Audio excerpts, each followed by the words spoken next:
Fifth grade lesson 1.9 is problem solving, multiplication, and division. Our essential question is, how can you use the strategies solve a simpler problem to help you solve a division problem? Let's unlock the problem. Little puppy. Mark works at an animal shelter to feed 9 dogs. Mark empties 18-ounce can of dog food into a large bowl. If he divides the food equally among dogs, how many ounces of food will each dog get? We need to use this graphic organizer to help us solve the problem. It'll help us kind of break things down. As you know, usually I say underline the question, circle the information given, draw the picture, right? So this is kind of like drawing the picture. It's organizing our thoughts. I need to find how many ounces of food each dog will get. So I've put ounces, OZ for ounces, food, each, EA, dog. What information do I need to use? I need to know the number of dogs, which I know is 9. I need to know the number of cans and the number of ounces in each can. How will I use that information? I can do something to find the total number of ounces. There's 18 ounces in one can, and then I have 8 cans. So 18 ounces in one can, then 18 ounces in another can, and 18 ounces in a third, and then in a fourth, and then in a fifth. You're seeing the repeated addition. You know the shortcut for that is multiplication. So we will be multiplying to find out how many ounces.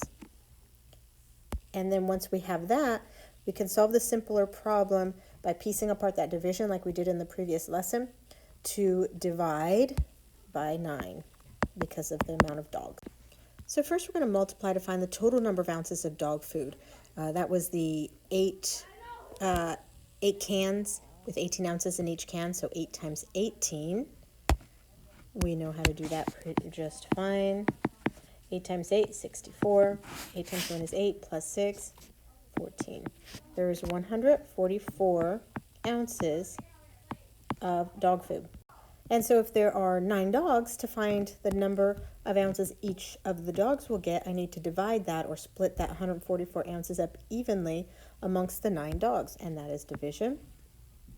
Now, I know you know the algorithm, 144 divided by 9, and I know you're pretty good at that. But just for practice sake, to find the quotient, we're going to break 144 into 2 simpler amounts.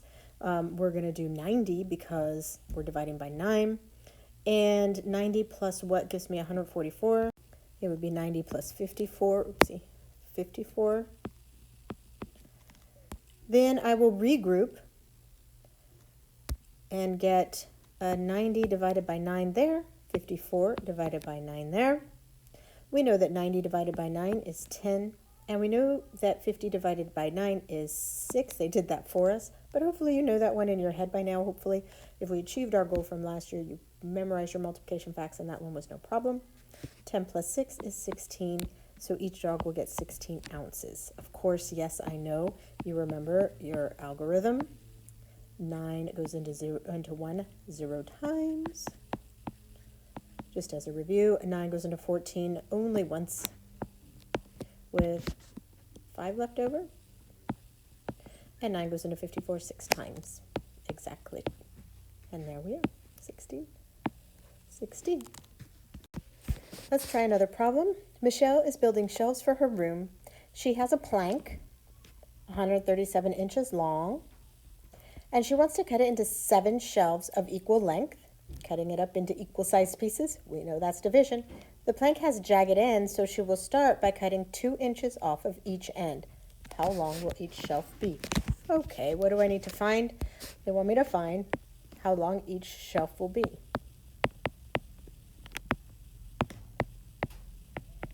What information do I need to use? I know that it starts at 137 inches long, but she takes some off of it, right? 2 off of each side, 2 off one side and 2 off the other side, off of the whole plank. After she does that, she splits it into 7 shelves. How will I use that information? Well, if I start with 137 for the whole length of that, and I know I'm taking this amount off, 2 off of one side and 2 off the other, it's a total of 4 being taken off there. So I will take the 137 and take the 4 off there for the plank size. before I cut it up. Then cutting into 7 equal pieces is division. So I'll be needing to divide after that. So let's get to it. I'm going to do the 137 minus 4 first, because I'm taking 2 inches off this side and 2 inches off that side. 7 minus 4 is 3. So I have 133 that I'm going to chop it up into 7 shelves. So I'm going to split this into 70 plus, and then what would be left if I took 70 out of that? 8, 9, 10, 11, 12, 13, 63 left. Then I will divide both of those by 7. 70 divided by 7 is 10. 63 divided by 7 is 9. And then 10 plus 9 is 19. So she will have each shelf, oh, they wrote it over here, each shelf will be 19 inches long. Let's look at the share and show and practice a few. To make concrete mix, Monica pours 34 pounds of cement, 68 pounds of sand, 14 pounds of small pebbles, and 19 pounds of large pebbles into a large wheelbarrow. That's a lot of stuff. If she pours the mixture into 9 equal size bags, how much will each bag weigh? First, we need to find the total weight of the mixture. She mixed all of these things together, and when we're putting all of these things together, that is addition, yes, so let's take care of that first. And I have highlighted those to make them more visible to me. Those are all the numbers I need to add together. I'm mixing all of that together, so I need the total weight of the mixture. So 34 plus 68 plus 14 plus 19. I have 4 plus 8, 12, plus 4 more, 16, and 16 plus 9 is 25. Then I have 2 plus 3 is 5, then 11, 12, 13 for 135. So my total mixture is 135 pounds, LBS for pounds. Then we'll divide the total number of bags, break the total into 2 simpler numbers to make the division easier if necessary. Oh, it says if necessary, so if you want to use the algorithm you're comfortable with, I suppose you can go away, but the practice on splitting it apart so we could do it mentally in our head sometimes doesn't hurt. We're splitting it into 9 equal pieces, 135 divided by 9. Let's do 135 as 90 plus 45. And then we will divide each of those pieces by 9. 90 divided by 9 is 10. 45 divided by 9 is 5, for a total of 15. So each bag will weigh 15 pounds. What if Monica pours the mixture into 5 equal size bags instead of 9 equal size bags? How much will I weigh? Well, the original weight is still 135. I'll split it a little differently because now I'm dividing by 5 instead.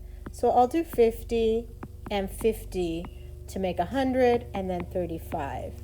So I'll do 50 divided by 5 plus 50 divided by 5 plus 35 divided by 5. 50 divided by 5 is 10. 50 divided by 5 is 10, and 35 divided by 5 is 7. Oopsie. 10 plus 10 is 20, plus 7 is 27 pounds per bag. Let's look at number 3. Taylor is building dog houses to sell. Each dog house requires 3 full sheets of plywood, which Taylor cuts into new shapes. The plywood is shipped in bundles of 14 full sheets. How many dog houses can Taylor make from 12 bundles of plywood? Let's think about what's going on here. He gets, to build the dog house, oops, I want better pen there. To build the dog house, he needs 3 full sheets. He can get plywood shipped to him in bundles of 14 sheets. So one bundle has 14 sheets, and he buys 12 bundles. He buys 12 of these. When I get things in picture form, when I read it like this, that's a lot for my brain to try and figure out. But when I organize it into some sort of picture or graphic organizer or something, that helps me a lot. So hopefully that helps you too.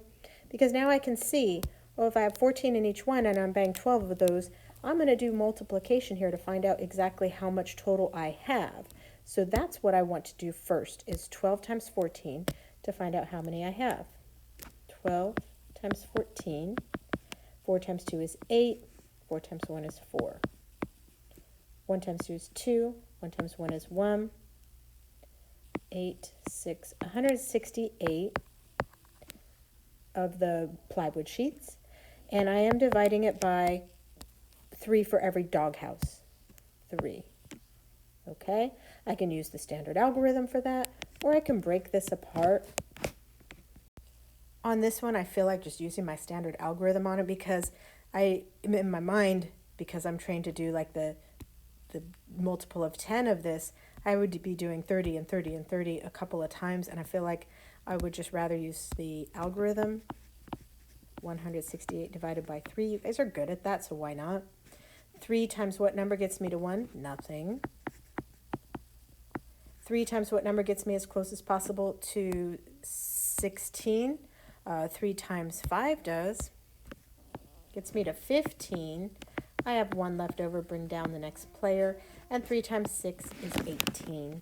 So 56 dog houses is what I would be able to make. It says how many dog houses can he make? 56 dog houses. Finally, let's practice on number 4. Eileen is planting a garden. She has seeds for 60 tomato plants, 55 sweet corn plants, and 21 cucumber plants. She plants them in 8 rows with the same number of plants in each row. How many seeds are planted in each row? Okay, so she has, as far as seeds go, she has 60 tomato, 55 corn, and 21 cucumber, and she's putting it in her garden. She's combining those all together, and then she's planting them in rows of 8. So I need to know fully how many seeds she has, and when I know how many seeds she has, then I can figure out how she's splitting those into rows. So my first order of business is to add all of those together. That is 6 and 6, 11, 12, 13, 136. That we're dividing into 8 rows. This one I can split apart and try to do it mentally. 80 plus 56. That is going to be 80 divided by 8 is 10. 56 divided by 8 is 7. So I should get 17 in each row. And that's all this lesson is about. It's really just a lot of practice at being able to translate these and figuring out what you need to do. The more you practice, the easier it gets. I think you have already improved tons from last year on that. So keep on moving and you're going to do great.